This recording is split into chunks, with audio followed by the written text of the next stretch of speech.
ఇది చాలా గొప్ప ఎదుగుదల కదా. అంటే కాంగ్రెస్ చేసే విమర్శ ఎన్డీఏతర రాష్ట్రాలకు ఒక రకంగా లేదంటే ఎన్డీఏ పాలిత ప్రాంతాలకు ఒక రకంగా ఉంది అని.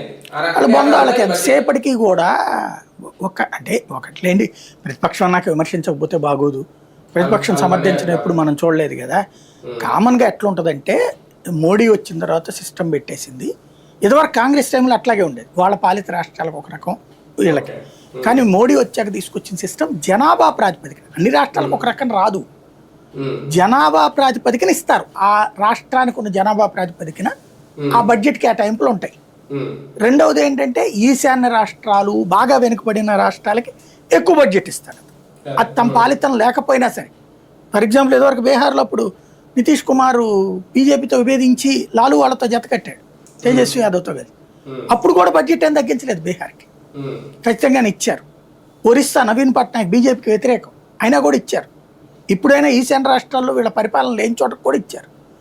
బేసిక్గా ఇక్కడ వీళ్ళు చూసేది ఈశాన్య రాష్ట్రాలు, వెనుకబడిన ప్రాంతాల అభివృద్ధి, సేమ్ టైం దేశం మొత్తాన్ని. ఇప్పుడు ఆ రోజుల్లో అటల్ బిహారీ వాజ్పేయి గారు స్వర్ణ చతుర్భుజి, రోడ్లు, హైవేలు ఒకదానికొకటి అనుసంధానం. మోడీ వచ్చాక పోర్టులు ఒకదానికొకటి అనుసంధానం, పోర్టు హైవే ఇయే కదా. అలాగే హైవేస్ విపరీతమైన విస్తరణ జరుగుతుంది కదా, గ్రీన్ఫీల్డ్ హైవేలు వస్తున్నాయి కదా, స్పీడ్ కారిడార్లు వస్తున్నాయి కదా, రైలు